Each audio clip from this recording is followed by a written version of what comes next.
Hey, what's up, lightboltjoe here. Today we are going to discuss book 13 in R.L. Stine Goosebumps original 62-book series, Piano Lessons Can Be Murder. This came out November of 93. Very quick, 124 pages long. I breezed through this. This was very quick. This was fun.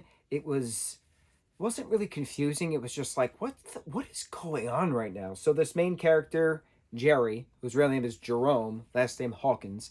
Hawkins is referenced once. So it's Jerome Hawkins, right? He just moved to New Goshen with his family, his mom and dad, to this very large house. He finds a very sleek piano upstairs in the attic, black piano, very shiny, that they get some movers to bring the piano down to the family room.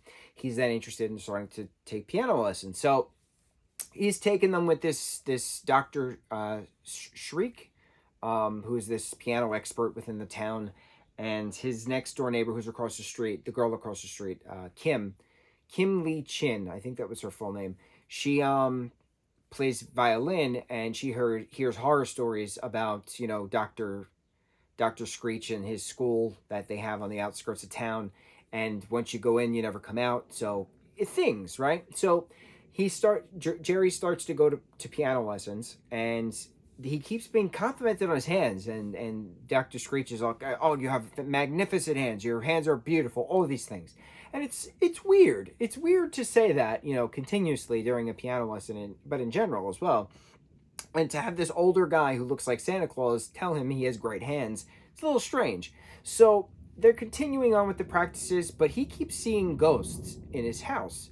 The ghost that he's seeing is actually this woman who's always playing the piano, and Jerry doesn't really seem to understand why she's constantly doing this, and only to him. Anytime somebody else is in the room, of course she disappears. Their cat Bonkers always plays on the piano and then, attacks Jerry as well. So things aren't adding up. What's going on with this weird teacher at this weird school? What's going on with this random ghost that's playing the piano? So as the story progresses, Mr. Toggle is this engineer, mechanist, who works at the school. So he builds the cleaning machines, he's built other machines, stuff like that.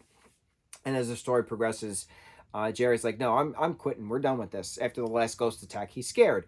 So he goes the last final piano practice on a Friday afternoon after school and says, to Dr. Screech, "I'm quitting. This is my last performance." And Screech freaks out, and he grabs Jerry, and he's holding on to him, and Jerry escapes, and he's like, "No, I need your hands." And so the thing is why is his hands so important? So it turns out, as he breaks into the giant recital room, he sees all of these very robotic looking professors, teachers, just standing next to pianos with just these floating hands playing the pianos. And Jerry's like, "What is going on right now?" And so he asks Mr. Toggle for help. Mr. Toggle helps him by turning everybody off. Turns out everybody was a robot the entire time. Bum, bum, bum. Even Mr. Screech, Dr. Screech. So Toggle then says, why he created them. It's, it was easier to program things or whatever, but human hands are hard to program. That's why he has to take them from people. Turns out he's been massacring everybody who's been coming into the school, men, women, children, doesn't matter, and taking their hands and programming the hands, the human hands, which are already built. All he has to do is just program them to then, do their thing. He doesn't have to build them because they're so intricate, so he doesn't have to do it if he could just take them. And then creating the beautiful music that they possess. So then that's when the ghosts come into play. And the ghosts of everyone, led by the ghost of the woman who was in the house, who lived in the house prior, that was her piano. She died at the school. Her hands are playing alongside everybody else's. So everybody then, all the ghosts then come up, take Toggle away into the woods, never to be seen again. And the family Jerry's family sells the piano. They, then, life goes on as it normally does, getting back to normal in the new town, being the new kid in school.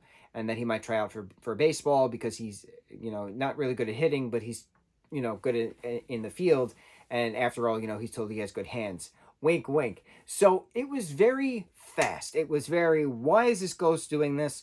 What's up with this weird professor? What's up with all these different hands going on? What's up with this mechanist? Was there really dying children in the lockers the entire time? How many kids were actually killed through the process of this? So it's horror in the sense of, oh my goodness, it's ghosts versus robots, because of the severed hands that were taken. And it's just a matter of what happens next. But we don't need to know what happens next. That's the point of this. It's fast. It was fun. It was fresh. It was different. It was the 13th book within the Goosebumps franchise so far. We haven't had a musical excursion yet. So this was neat. Moving on to the next books. So the next book, something with Fever Swamp. Werewolf of Fever Swamp, I think. The Werewolf of Fever Swamp. Coming soon, Werewolf of Fever Swamp.